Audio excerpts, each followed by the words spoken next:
Everyone, this is Rahul दीवान और आज हम बात करने जा रहे हैं सेक्शन नंबर 19 की।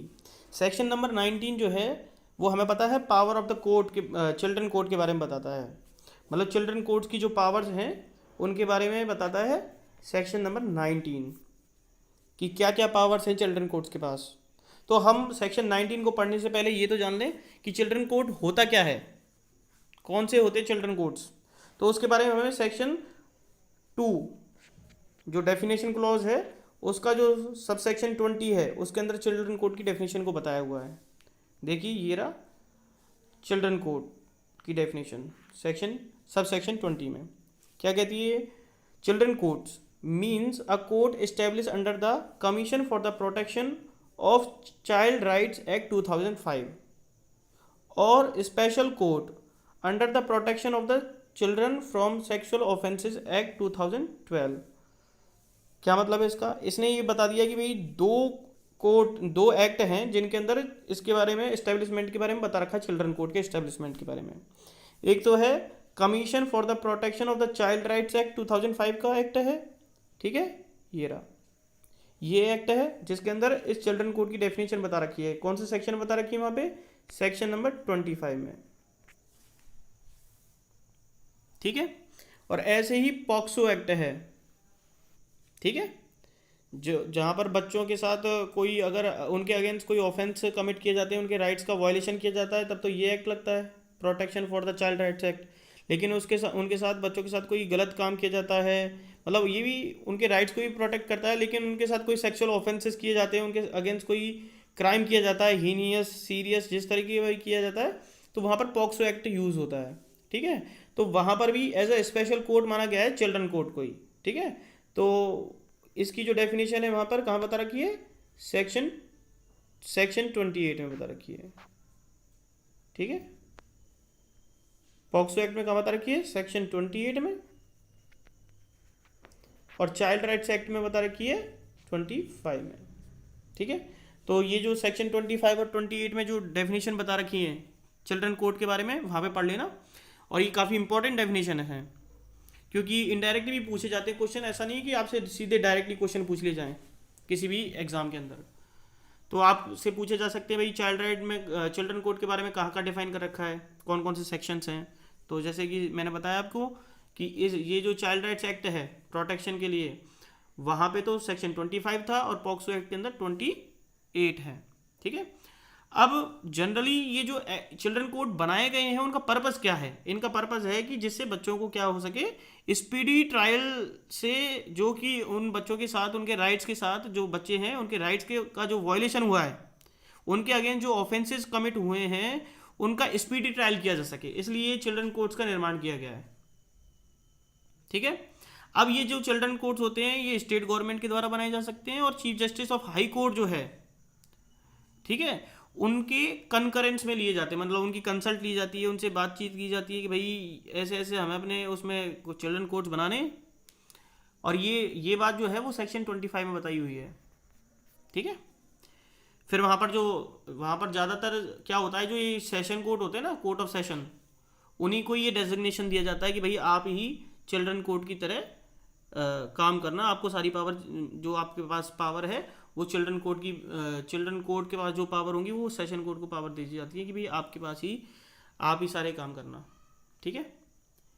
तो ये तो हो गई एक बात। ऐसे ही जो ये पॉक्सो एक्ट है, पॉक्सो एक्ट के अंदर जो मैं बता रहा था आपको सेक्शन 28 है, उसके अंदर भी स्पेशल कोर्ट बताया गया है। स्पेशल कोर्ट बनाए जाते हैं इसी पर्पज़ के लिए कि भाई जिससे क्या हो, अगर किसी बच्चे के साथ कोई भी ऑफेंस कमिट हो जाता है तो स्पीडी ट्रायल से उस केस का क्या हो जाए, सॉल्यूशन हो जाए, ठीक है, वो डिस्पोज ऑफ हो सके जल्दी से जल्दी, ठीक है। यहाँ पर भी हाई कोर्ट के बारे में बता रखा है, chief justice of high court की कंसल्टेशन ली जाती है स्टेट गवर्नमेंट के द्वारा और फिर नोटिफिकेशन निकाल दिया जाता है ऑफिशियल गजट में, और जो कोर्ट ऑफ सेशन होता है उन्हीं को ही डेजिग्नेशन दे दिया जाता है कि भाई आप ही आज से स्पेशल कोर्ट हो और आप ही ऐसे एक्ट्स का, मतलब जो ऑफेंसेस कमिट किए गए हैं उनका क्या कर सकते हो, उन केसेस को सुन सकते हो, ठीक है, उनसे रिलेटेड ट्रायल कर सकते हो, ठीक है। तो ये बात आपको समझ में आ गई होगी,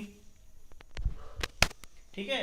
और इसमें ये भी बताया हुआ है कि भाई जैसे मान लो कि अगर कहीं पर कोई सेशन कोर्ट, मतलब मान लो कि कोई चिल्ड्रन कोर्ट है ही नहीं, तो वहां पर उस केस में कोर्ट ऑफ सेशन को ही क्या मान लिया जाएगा, कोर्ट ऑफ सेशन को ही क्या मान लिया जाएगा, चिल्ड्रन कोर्ट मान लिया जाएगा।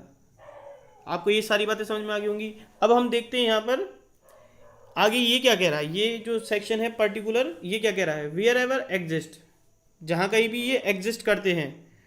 भाई चिल्ड्रन कोर्ट अगर स्पेशल बना रखा है तब तो कोई दिक्कत ही नहीं है, लेकिन आगे क्या कह रहा है, where such court have not been designated, लेकिन जहाँ पर डेजिग्नेट ही नहीं कर रखे, जहाँ पर ऐसे कोर्ट है ही नहीं, तो वहाँ पे क्या होगा, court of session having jurisdiction to try offences under the act. फिर इस एक्ट के जो प्रोविजंस हैं उनके अनुसार कोर्ट ऑफ सेशन के पास ये जुरिडिक्शन दिया जाएगा कि वो ऐसे ऑफेंसेस का क्या कर सकता है, ट्रायल कर सकता है। तो अगर एग्जाम्पल के तौर पर अगर हम देखें तो क्या कह सकते हैं कि मान लो जयपुर में अपन रहते हैं और जयपुर में क्या हुआ कि वहाँ पर कोई भी चिल्ड्रन कोर्ट है ही नहीं और किसी कोर्ट को, अदर कोर्ट को स्टेट गवर्नमेंट के द्वारा डेजिग्नेशन भी नहीं दी गई है, तो फिर वहाँ पर क्या करेंगे अपन, आपके पास क्वेश्चन भी आ सकता है इनडायरेक्टली कि भाई जहाँ पर चिल्ड्रन कोर्ट है ही नहीं तो वहाँ पर अब चिल्ड्रन कोर्ट के जो केसेस हैं उनको कहाँ पर ले जाया जाए। भाई जे एक्ट में तो कह रखा है चिल्ड्रन कोर्ट में जाएंगे सारे केसेस, लेकिन है ही नहीं तो फिर कहाँ ले जाएंगे, तो आप कहाँ ले जाओगे उनको, आप बता सकते हैं भाई कोर्ट ऑफ सेशन के पास ये पावर है कि आप उन सारे केसेस को चिल्ड्रन कोर्ट के जितने भी केसेस हैं उनको कोर्ट ऑफ सेशन में ले जा सकते हो। और ये बात आपको कौन बताता है, सेक्शन 2 का सब सेक्शन 20 बताता है। तो आपको ये सारी बातें समझ में आ गई होंगी, तो इसलिए काफ़ी इंपॉर्टेंट हो जाती है, मतलब एक दूसरे से ये लिंक हैं चीज़ें। तो हर चीज़ के बारे में हमें अगर थोड़ी भी नॉलेज होगी तो उससे भी काफ़ी हमारा काम चल जाएगा। तो ये सारी बातें आपको समझ में आ गई होंगी चिल्ड्रन कोर्ट की। अब चिल्ड्रन कोर्ट का जो पर्पज़ है वो क्या है, मतलब इसका निर्माण क्यों किया गया है इस एक्ट के अंतर्गत, जे एक्ट के अंतर्गत। तो हमने जैसे कि सेक्शन 18 का क्लॉज 3 पढ़ा था, क्या पढ़ा था वहाँ पे, 18 की क्लॉज 3 में पढ़ा था कि भाई बोर्ड जो है वो क्या करेगा, उसको वह पहले तो प्रिलिमिनरी असेसमेंट करवाएगा। मान लो किसी बच्चा कौन सा जिसकी 16 साल से ऊपर की एज है, ठीक है, अब 16 है, ठीक है, उसने कोई हीनियस ऑफेंस किया है, उस केस में चिल्ड्रन कोर्ट में केस जाएगा, ट्रांसफर किया जाएगा बोर्ड के द्वारा।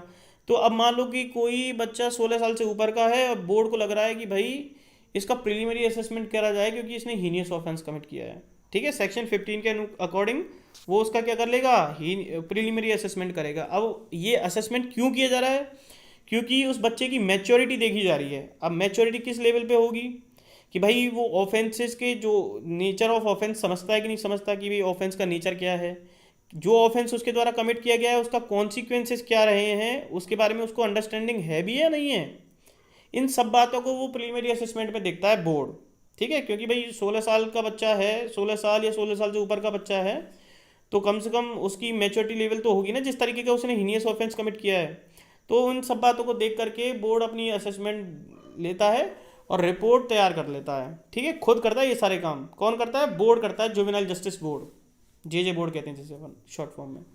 अब ये जो बोर्ड है, अब इसको लगा कि भाई ये बच्चे को सब मैच्योरिटी है और सब तरह के इसको ज्ञान है, अंडरस्टैंडिंग भी अच्छी है इसकी, तो फिर उस केस में क्या करेगा, सेक्शन 18 के अंतर्गत वो ऑर्डर दे देगा कि भाई इसे क्या कर दिया जाए, इस केस को चिल्ड्रन कोर्ट के पास भेज दिया जाए। तो आ गई ना अब चिल्ड्रन कोर्ट की बात। अब सेक्शन 19 में उसको रिपोर्ट सबमिट करवा देता है। अब सेक्शन 19 के अंदर बता रखा है पावर ऑफ चिल्ड्रन कोर्ट के बारे में। अब हम सेक्शन 19 को पढ़ते हैं, वो क्या कहता है इसके बारे में, ठीक है।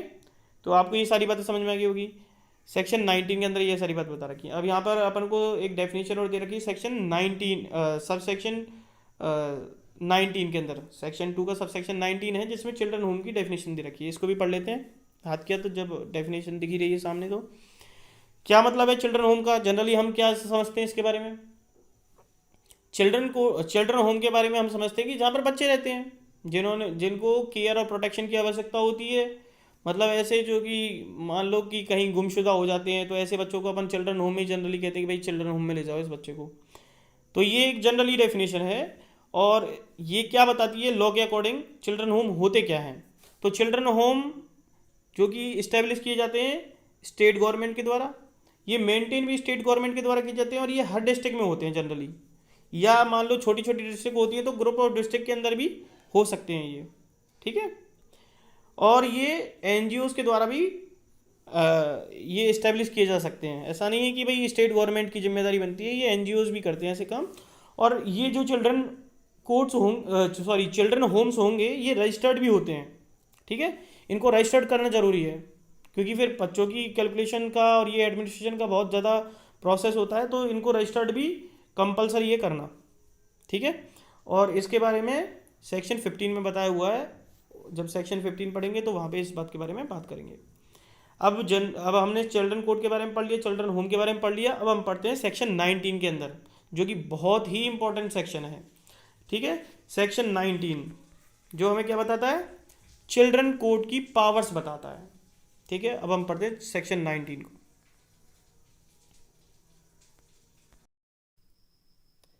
अब हम बात करते हैं सेक्शन नंबर 19 की।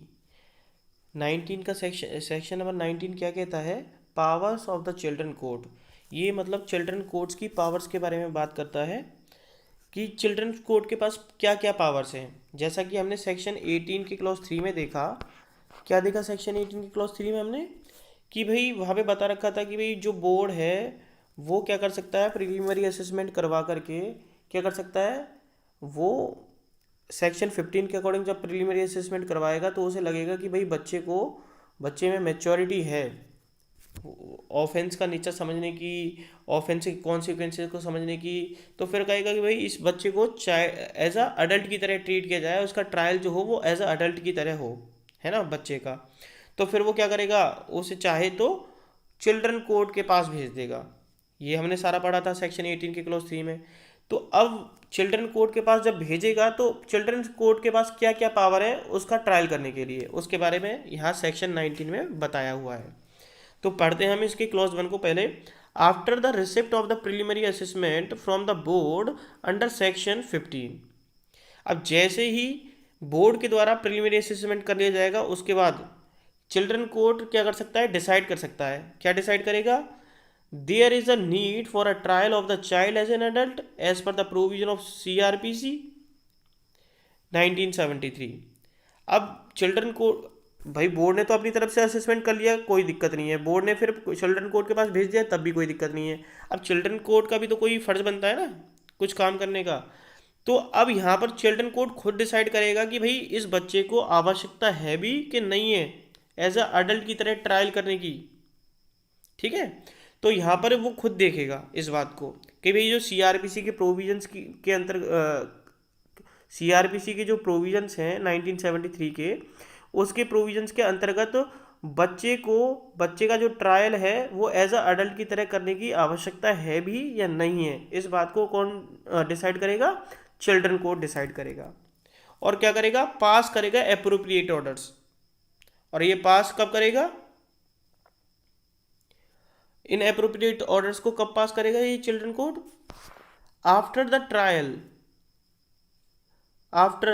the trial subject to the provision of this section and section 21, considering the special needs of the child, the tenet of fair trial and maintaining child friendly atmosphere। क्या मतलब है इसका, ये कह रहा है कि अब पहले तो ये देखेगा कि भाई उस बच्चे का एज अ अडल्ट की तरह ट्रायल करने की आवश्यकता है या नहीं है, इस बात को देखेगा। और फिर क्या करेगा, जब इस सेक्शन के प्रोविजन को ध्यान में रखते हुए सेक्शन 21 की प्रोविजंस को ध्यान में रखते हुए, देखो लिख रहा है दिस सेक्शन एंड सेक्शन 21, इनके प्रोविजंस को ध्यान में रखते हुए ट्रायल करने के बाद एप्रोप्रिएट ऑर्डर्स देगा। और किस बात का ध्यान रखेगा कि भाई बच्चे की स्पेशल नीड्स क्या क्या हैं उनको ध्यान में रखेगा। और बच्चे के साथ फेयर ट्रायल होना चाहिए, इस बात को भी वो विशेष तौर पर ध्यान रखेगा। कौन रखेगा, चिल्ड्रन कोर्ट ध्यान रखेगा। और जब उसका जब ट्रायल किया जा रहा है उस बच्चे का, तब ये भी ध्यान रखेगा कि भाई बच्चे को चाइल्ड फ्रेंडली एटमॉस्फेयर मिले, उसको मेंटेन किया जा सके, चाइल्ड फ्रेंडली एटमॉस्फेयर मिले उसको जब उसका ट्रायल किया जाए। ठीक है, तो इन सभी बातों का ध्यान कौन रखेगा, यहाँ पर चिल्ड्रन कोर्ट रखेगा। तो आपको ये सारी बातें समझ में आ गई होंगी। तो मतलब कहने का ये है कि हमने देखा कि बोर्ड ने प्रिलिमिनरी असेसमेंट करवाया, उसके बाद उन्होंने उसकी रिपोर्ट को कहाँ भेज दिया, बोर्ड चिल्ड्रन कोर्ट के पास भेज दिया उस बच्चे को, है ना। तो फिर जब चिल्ड्रन कोर्ट के पास आया वो बच्चा, मतलब उससे रिलेटेड केस आया, तो चिल्ड्रन कोर्ट क्या देख रहा है, वो देख रहा है कि भाई इस बच्चे को अडल्ट की तरह इसका ट्रायल किया जाए कि नहीं किया जाए according to provision of CRPC, ठीक है। तो फिर उस हिसाब से जब देखा तो फिर इस सेक्शन के अंतर्गत और सेक्शन 21 के अंतर्गत उसको इन दोनों सेक्शंस को ध्यान में रखते हुए वो ट्रायल करने के लिए कहेगा और अप्रोप्रिएट ऑर्डर दे सकता है। और क्या कंसीडर करेगा, इस बात को ध्यान में रखेगा कि भाई चाइल्ड की ज़रूरतें क्या है, उसके साथ फेयर ट्रायल होना चाहिए, किसी तरीके की बायसनेस नहीं होनी चाहिए, है ना, कहीं कोई पक्षपात किया जा रहा हो उसके साथ, कोई इल ट्रीटमेंट तो नहीं किया जा रहा। और ये भी ध्यान रखा जाएगा कि भाई उस बच्चे को जब उसका ट्रायल किया जाए तो उसको चाइल्ड फ्रेंडली एटमॉस्फेयर प्राप्त हो, उसे चाइल्ड फ्रेंडली एटमॉस्फेयर मिले, है ना, किसी भी तरह का उसके अंदर भय न रहे। इन बातों को भी ध्यान रखा जाएगा। इसके अलावा क्या ध्यान ध्यान दिया जाएगा उसके बारे में बता रहा है। अब इसका क्लॉज 2 क्या कहता है, there is no need for a trial of the child as an adult. जहाँ पर बोर्ड को कोर्ट है जो चिल्ड्रन कोर्ट, उसको ऐसा लग रहा है कि भाई इस बच्चे को आवश्यकता ही नहीं है कि इसको अडल्ट की तरह ट्रीट किया जाए, इसका अडल्ट की तरह ट्रायल किया जाए, तो वहाँ पर खुद चिल्ड्रन कोर्ट क्या करेगा, and may conduct an inquiry as a board. तो फिर वो बोर्ड की तरह ही इंक्वायरी कंडक्ट करवाएगा। कौन करवाएगा, चिल्ड्रन कोर्ट करवाएगा। And pass appropriate orders in accordance with the provision of section 18।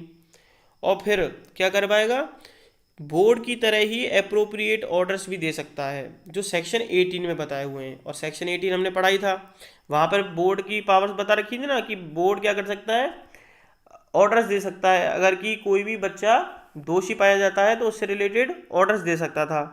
तो यहाँ पर भी सेक्शन 18 में 18 के अकॉर्डिंग जो सेक्शन 18 है उसकी जो प्रोविजंस हैं उसके अकॉर्डिंग चिल्ड्रन कोर्ट के पास भी ये पावर है कि वो बोर्ड के तरह इंक्वायरी करवा सकता है और अप्रोप्रिएट ऑर्डर्स पास कर सकता है सेक्शन 18 के अकॉर्डिंग, अगर उसे लगेगा कि बच्चे ने कोई ऑफेंस कमिट किया है, ठीक है। तो ये सेम पावर किसकी आ गई यहाँ पर, बोर्ड की सारी पावर्स इस क्लॉज 2 में बता दी है, जो कि किसके पास चली गई, चिल्ड्रन कोर्ट को दे दी गई है। तो ये बात भी आपको समझ में आ गई होगी। इसके अलावा हम देखते हैं यहाँ पर सेक्शन 19 का सबसेक्शन 2, ये क्या कहता है, the children court shall ensure that the final order with regard to child in conflict with law shall an individual care plan for the rehabilitation of the child including follow up by the probation officer or the district child protection unit and social worker। देखिए क्या कह रहा है ये। अब यहाँ पर इन्होंने कह दिया कि चिल्ड्रन कोर्ट जो है वो ये भी सुनिश्चित करेगा, फाइनल ऑर्डर देगा जब, किससे रिलेटेड फाइनल ऑर्डर दे रहा है, उस बच्चे से रिलेटेड जिसने कोई लॉ को ब्रीच किया है, लॉ को तोड़ा है, फाइनल ऑर्डर देगा। और फाइनल ऑर्डर जब देगा उससे रिलेटेड तो इंडिविजुअल केयर प्लान भी बनाएगा उस बच्चे के लिए। और इंडिविजुअल केयर प्लान किससे रिलेटेड बनाएगा, उस बच्चे के रिहेबिलिटेशन के लिए, मतलब जब उसे सोसाइटी के अंदर मेन स्ट्रीम में जोड़ा जाएगा तो उसके लिए उस हिसाब का इंडिविजुअल केयर प्लान भी बनवाएगा। कौन बनाएगा, चिल्ड्रन कोर्ट खुद बनाएगा, उसके रहने के लिए कि वो किस तरीके से उसमें सोसाइटी में इन्वॉल्व हो सके, दोबारा से मेन स्ट्रीम में जा सके, उस हिसाब से उसका एक इंडिविजुअल केयर प्लान बनवाएगा। कौन बनाएगा, चिल्ड्रन कोर्ट खुद बना देगा। और follow up by the probation officer, जो कि वो इंडिविजुअल केयर प्लान जो है उस बच्चे के रिहेबिलिटेशन के लिए वो फॉलो किसको करना पड़ेगा, प्रोबेशन ऑफिसर को फॉलो करना पड़ेगा, या डिस्ट्रिक्ट चाइल्ड प्रोटेक्शन यूनिट को फॉलो करना पड़ेगा, या किसी सोशल वर्कर को फॉलो करना पड़ेगा जिसको इस तरीके की जिम्मेदारी दी गई है चिल्ड्रन कोर्ट के द्वारा। तो आपको ये बात समझ में आ गई होगी। तो यहाँ पर फाइनल ऑर्डर के साथ इंडिविजुअल केयर प्लान भी इंक्लूड किया गया है चिल्ड्रन कोर्ट के द्वारा। मान लो वो बच्चा दोषी पाया गया, उसका उन्होंने क्या किया, ट्रायल किया, और ट्रायल में जब ट्रायल किया तो उसको जब चिल्ड्रन कोर्ट के द्वारा फाइनल ऑर्डर दिया जा रहा है तो वो क्या करेगा, फाइनल ऑर्डर को सुनिश्चित देते समय ये भी सुनिश्चित करेगा कि इंडिविजुअल केयर प्लान भी उसके अंदर इंक्लूड कर दे चाइल्ड के रिहेबिलिटेशन के लिए, है ना। तो फिर वहाँ पर वो जो चाइल्ड के लिए जो इंडिविजुअल केयर प्लान बनाया गया है उसको फॉलो किसके द्वारा किया जाएगा, या तो प्रोबेशन ऑफिसर के द्वारा किया जाएगा, या डिस्ट्रिक्ट चाइल्ड प्रोटेक्शन यूनिट के द्वारा किया जाएगा, या किसी सोशल वर्कर के द्वारा किया जाएगा। ठीक है, उस बच्चे के रिहेबिलिटेशन के लिए। तो ये क्लॉज 2 भी आपको समझ में आ गया होगा। इसके बाद हम बात करते हैं सबसेक्शन 3 की। सेक्शन 19 का सबसेक्शन 3 क्या कहता है? The children code shall ensure that the child who is found to be in conflict with law is sent to the place of safety till he attain the age of 21 years. Thereafter the person shall be transferred to a jail. देखो इसने simple सी बात कही है कि children court ये भी सुनिश्चित करेगा कि अगर मान लो कोई चाइल्ड जो है वो कोई गिल्टी पाया जाता है कन्फ्लिक्ट विद लॉ का, मतलब उसने कोई ऑफेंस कमिट किया है या किसी लॉ को ब्रीच किया है ना, तो फिर उस बच्चे को कहाँ भेज देगा? वो प्लेस ऑफ सेफ्टी पर भेज देगा। ठीक है, अब प्लेस ऑफ सेफ्टी के बारे में सेक्शन 2 जो है डेफिनेशन क्लॉज उसके अंदर बता रखा है। अभी हम डेफिनेशन के बारे में भी बात करेंगे, प्लेस ऑफ सेफ्टी की डेफिनेशन के बारे में। तो अब उस बच्चे को जिसने कोई अपराध किया है, जो कि दोषी पाया गया है किसी ऑफेंस को कमिट करने का, ठीक है, तो उसको चिल्ड्रन कोर्ट के द्वारा कहाँ पे भेज दिया गया है? प्लेस ऑफ सेफ्टी पर भेज दिया गया है। लेकिन कब तक भेजेगा? जब तक रखेगा उसके अंदर, जब तक कि वो 21 साल मतलब 21 ईयर्स की जो एज है उसको प्राप्त नहीं कर ले, है ना। जैसे ही उसने 21 ईयर्स की एज को कंप्लीट कर लिया तो उसके बाद क्या करेगा? वो उसे the person shall be transfer to the jail, फिर उसे जेल में भेज देगा 21 साल के बाद। तो आपको ये बात समझ में आ गई होगी। मतलब 21 साल तक तो वो प्लेस ऑफ सेफ्टी में रखेगा उस बच्चे को, और फिर उस बच्चे को जब वो 21 साल से बड़ा हो जाएगा, 21 साल से ज़्यादा का हो जाएगा, तो फिर उसे जेल में ट्रांसफ़र कर देगा। तो ये बात भी आपको समझ में आ गई होगी। तो ये चिल्ड्रन कोर्ट की पावर से सारी, तो आपको ये सारी बातें समझ में भी आ रही होंगी। अब इसके बाद हम बात करते हैं इसके प्रोवाइजो क्या कहता है इसका। बहुत इंपॉर्टेंट प्रोवाइजो है ये भी, और ये जो इसका सबसेक्शन 3 था ये भी काफ़ी इंपॉर्टेंट था। क्या कह रहा है proviso? Provided that reformative services including the educational service, skill development, alternative therapy such as a counselling, behaviour modification therapy और psychiatric support shall be provided to the child during the period of his stay in the place of safety. अब क्या कह रहा है ये? अब place of safety में जब उस बच्चे को रखा जा रहा है, 21 साल तक रखा जा रहा था उस बच्चे को, जब तक कि उसकी 21 साल तक की एज ना हो जाए। अब जब उस बच्चे को चिल्ड्रन कोर्ट के द्वारा प्लेस ऑफ सेफ्टी में भेजा गया तो उसके रिफॉर्मेटिव सर्विसेज प्रोवाइड कराई जाएंगी। अब वो रिफॉर्मेटिव सर्विसेज क्या होंगी? अब रिफॉर्मेटिव सर्विस का मतलब जिससे उसे रिफॉर्म किया जा सके, उसमें बदलाव किए जा सके, जिससे उसे सोसाइटी की जो मेन स्ट्रीम है सोसाइटी के अंदर दोबारा से रिहेबिलिटेट किया जा सके। उसके लिए उसको एजुकेशन दी जाएगी, उसको स्किल डेवलपमेंट दिया जाएगा, है ना, प्रोवाइड कराया जाएगा। उसको ऑल्टरनेटिव थेरेपीज प्रोवाइड कराई जाएंगी, जैसे कि काउंसलिंग करवाई जाए उसके बिहेवियर मॉडिफिकेशन थेरेपीज दी जाए उसे, या जब तक वो प्लेस ऑफ सेफ्टी के अंदर रहे तब तक उसका साइकाट्रिक सपोर्ट भी करवाया जाए, मतलब उसको सपोर्ट दिया जाए, मेंटली सपोर्ट दिया जाए, जिससे वो आगे रिफॉर्म हो सके और बच्चे को कहाँ रखा जाए वापस से, जब उसका जब टाइम पीरियड कंप्लीट हो जाए, है ना, प्लेस ऑफ सेफ्टी का, तब उसे वापस से जब सोसाइटी के अंदर भेजा जाए तो वो अच्छी तरीके से वहाँ पर अपने आप को एडजस्ट कर ले। तो उस हिसाब से ये सारी स्किल्स उसको प्रोवाइड कराई जाती हैं, ये सर्विसेज उसको दी जाती हैं प्लेस ऑफ सेफ्टी में रहते समय। ठीक है, तो ये सारी बातें आपको समझ में आ गई होंगी सेक्शन 19 के सबसेक्शन 3 की। इसके अलावा हम पढ़ते हैं सबसेक्शन 4। सेक्शन 19 का सबसेक्शन 4 क्या कहता है? The children court shall ensure that is a period follow up report every year by the probation officer. अब ये क्या कह रहा है? देखो, जो प्रोबेशन ऑफिसर है उसके द्वारा क्या किया जाएगा? प्रोबेशन ऑफिसर है या तो डिस्ट्रिक्ट चाइल्ड प्रोटेक्शन यूनिट है या कोई सोशल वर्कर है, ठीक है, वो क्या करेंगे? हर साल रिपोर्ट तैयार करेंगे, है ना, वो भी पीरियोडिक वाइज, है ना।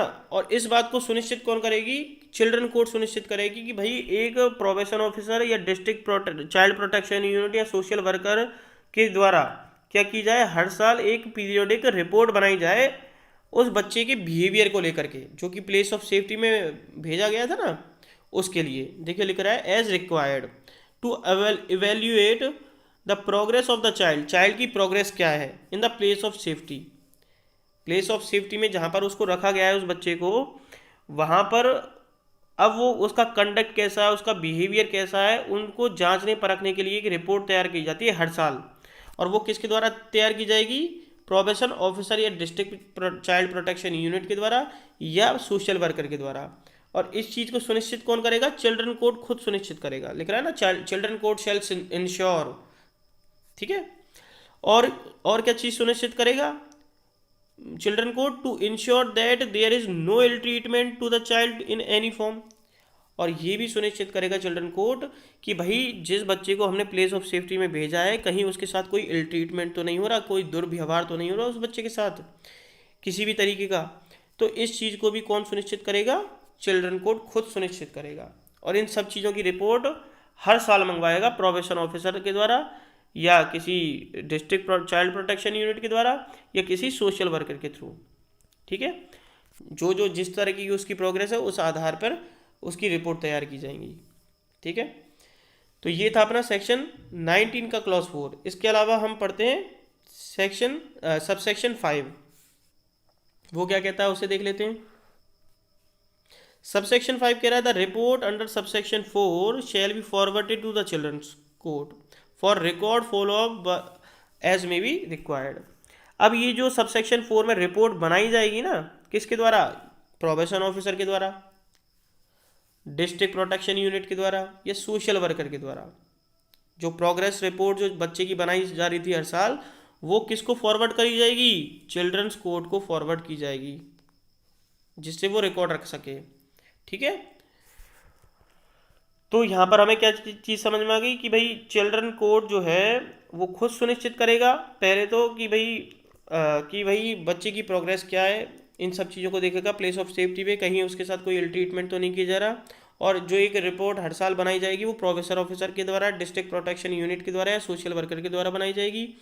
अब यहाँ पर ड्यूटी दे दी किनकी, ऐसे प्रोबेशन ऑफिसर की, डिस्ट्रिक्ट चाइल्ड प्रोटेक्शन यूनिट की, सोशल वर्कर की, कि वो खुद रिपोर्ट बनाएं और फॉरवर्ड किसको कर दें, चिल्ड्रन कोर्ट को कर दें रिकॉर्ड के लिए, ठीक है। तो ये था अपना सेक्शन 19 का क्लॉज 5। आपको ये बात समझ में आ गई होगी, ठीक है। अब हम बात करते हैं प्लेस ऑफ सेफ्टी के बारे में। प्लेस ऑफ सेफ्टी के बारे में अभी हमने सेक्शन 19 के अंदर पढ़ा था, ठीक है। 19 के अंदर पढ़ा था जहाँ पे हम प्लेस ऑफ सेफ्टी के बारे में बात कर रहे थे, जहाँ पर चिल्ड्रन कोर्ट ये कह रहा था कि भाई बच्चे को क्या भेज दिया जाए, प्लेस ऑफ सेफ्टी में भेज दिया जाए। और यही बात हमने और भी सेक्शंस में पढ़ी थी पिछले सेक्शंस में, जहाँ पर बोर्ड भी यही कह रहा था, जे बोर्ड, कि भाई बच्चे को ड्यूरिंग द इंक्वायरी कहाँ भेज दिया जाए, प्लेस ऑफ सेफ्टी पर भेज दिया जाए, ठीक है। अब उस प्लेस ऑफ सेफ्टी का मतलब क्या है, उसके लिए अलग से डेफिनेशन दे रखी है सेक्शन 2 में। सेक्शन 2 हमें पता है डेफिनेशन क्लॉज है, और उसका सबसेक्शन 46 के अंदर इस डेफिनेशन को बताया हुआ प्लेस ऑफ सेफ्टी को, ठीक है। अब देख लेते हैं क्या कहता है प्लेस ऑफ सेफ्टी।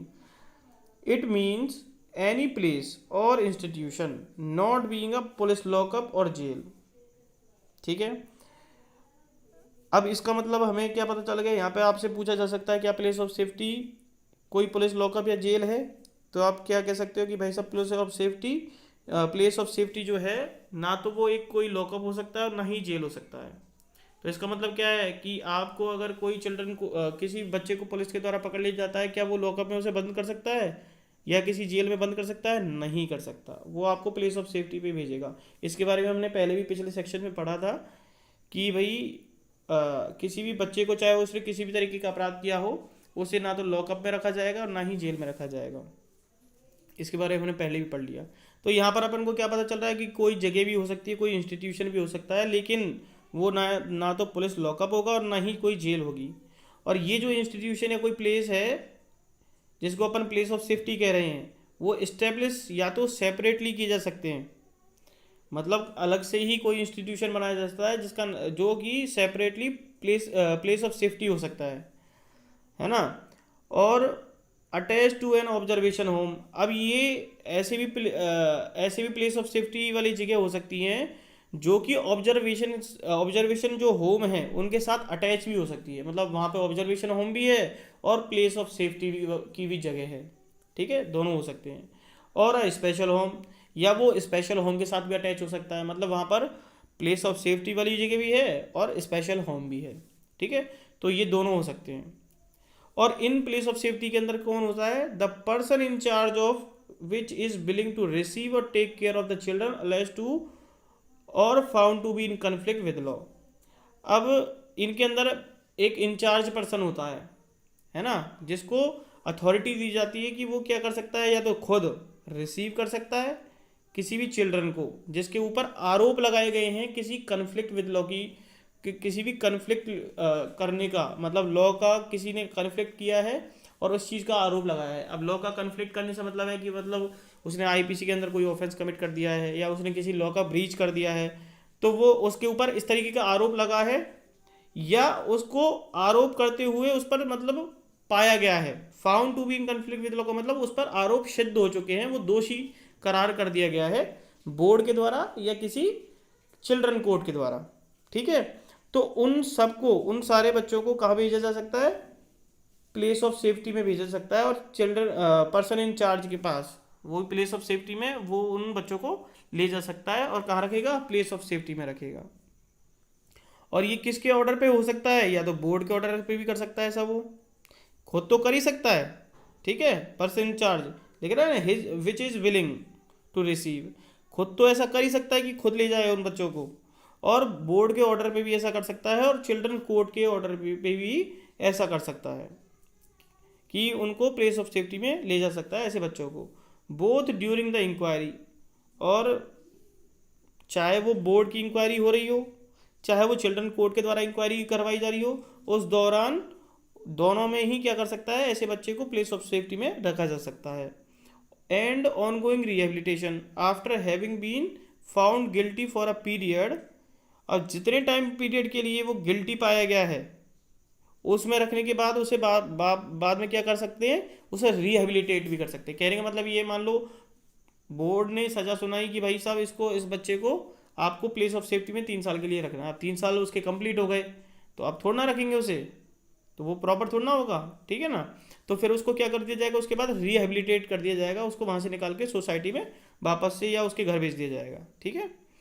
और आगे क्या कह रहा है, and purpose as specified in order, और जो ऑर्डर के अंदर कुछ स्पेसिफाइड कर रखा होगा ना, उस पर्पज को भी इस प्लेस ऑफ सेफ्टी के थ्रू पूरा किया जा सकता है। मतलब मान लो कि भाई रिहेबिलिटेशन तो कर दिया उसका, अब मान लो कि बोर्ड ने कोई और बात कह रखी हो कि भाई इस बच्चे का ध्यान रखना है, आपको इसको ट्रेनिंग देनी है प्लेस ऑफ सेफ्टी के दौरान, जैसा अपन ने सेक्शन 19 में पढ़ा, सेक्शन 18 में भी पढ़ा, 17 में भी पढ़ा।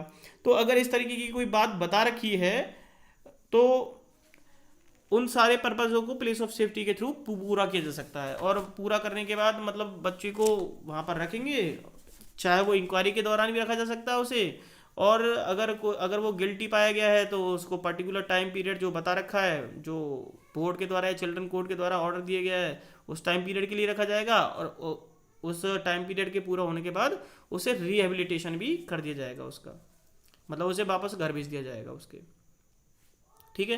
तो आपको इस प्लेस ऑफ सेफ्टी की डेफिनेशन भी समझ में आ गई होगी। तो मतलब कहने का मतलब ये है कि ये कोई इंस्टीट्यूशन हो सकता है, कोई जगह हो सकती है, लेकिन ये पुलिस लॉकअप या जेल नहीं होगी, ठीक है। और ये सेपरेटली भी कोई जगह हो सकती है जिसको प्लेस ऑफ सेफ्टी कह सकते हैं अपन।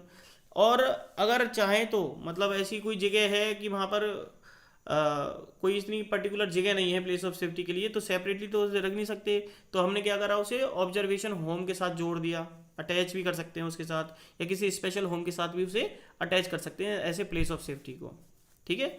और इसके अंदर एक बंदा होता है जो कि पर्सन इन चार्ज होता है इसका, जो कि ऐसे बच्चों को जो कि जिनके ऊपर आरोप लगे होते हैं या जिनके ऊपर आरोप सिद्ध हो चुके होते हैं उन बच्चों को उस प्लेस ऑफ सेफ्टी के अंदर, ऐसे इंस्टीट्यूशन के अंदर जिसको प्लेस ऑफ सेफ्टी को जिसको इंस्टीट्यूशन कहा जा रहा है उनके अंदर रखा जाता है, वो भी बोर्ड के ऑर्डर के थ्रू या चिल्ड्रन कोर्ट के ऑर्डर के थ्रू। ये तो या तो इंक्वायरी के दौरान भी रखा जा सकता है और उससे ऑर्डर पे और ऑर्डर के दौरान भी रखा जा सकता है। तो ये किसी भी तरीके से रखे जा सकते हैं। इसे ही इन्होंने प्लेस ऑफ सेफ्टी कहा है, जिसको अपन कहाँ पढ़ते हैं, सबसेक्शन 46 में पढ़ते हैं। तो ये काफ़ी इंपॉर्टेंट सेक्शन है। ये सेक्शन डेफिनेशन क्लॉज जो है सेक्शन 2 का, उसके अंदर सबसेक्शन 46 है और ये बहुत ही इंपॉर्टेंट सेक्शन है। ठीक है, इसके बारे में जनरली पूछ लिया जाता है। तो आपको ये बात समझ में आ गई होगी प्लेस ऑफ सेफ्टी से रिलेटेड। ठीक है, हमने प्लेस ऑफ सेफ्टी के बारे में जाना, प्लेस ऑफ सेफ्टी के बारे में पढ़ लिया हमने। अब हम एक केस के बारे में डिस्कस करते हैं, जिस केस का नाम है Bijoy Roy versus state of West Bengal. ठीक है, ये 2015 का केस है और काफ़ी इंपॉर्टेंट केस है ये। इसके अंदर मैक्सिमम पीरियड ऑफ डिटेंशन की बात की गई है। इसमें कहा गया है कि भाई जो मैक्सिमम पीरियड ऑफ डिटेंशन है वो अगर बच्चे को दे दिया गया है या जो उसको सज़ा सुनाई गई है वो डिटेन की उसने सज़ा अगर पूरी कर ली है तो फिर उसको ज़्यादा मतलब उससे ज़्यादा डिटेंशन में नहीं रखा जा सकता। अगर ऐसा डिटेंशन उसको और दिया जाता है बियॉन्ड द मैक्सिमम पीरियड, मतलब जो मैक्सिमम पीरियड डिटेंशन है उससे अगर ज़्यादा उसको पनिशमेंट दी जाती है या डिटेन किया जाता है तो वो इम्प्रॉपर होगा। ठीक है, या उसके वो प्रॉपर नहीं होगा। तो इस बात को इस केस में कहा गया था बिजॉय रॉय के केस में। ठीक है, मैक्सिमम पीरियड ऑफ डिटेंशन को लेकर के इस केस में बताया गया है। ये केस जो है वो बहुत इंपॉर्टेंट केस है। इस केस का पूरा नाम क्या है, Bijoy Roy and another versus state of West Bengal and another 2015। ठीक है ना, तो इस पर डिसीजन जो है वो कलकत्ता हाई कोर्ट ने दिया था। तो इसी के साथ अपना सेक्शन 19 कंप्लीट होता है।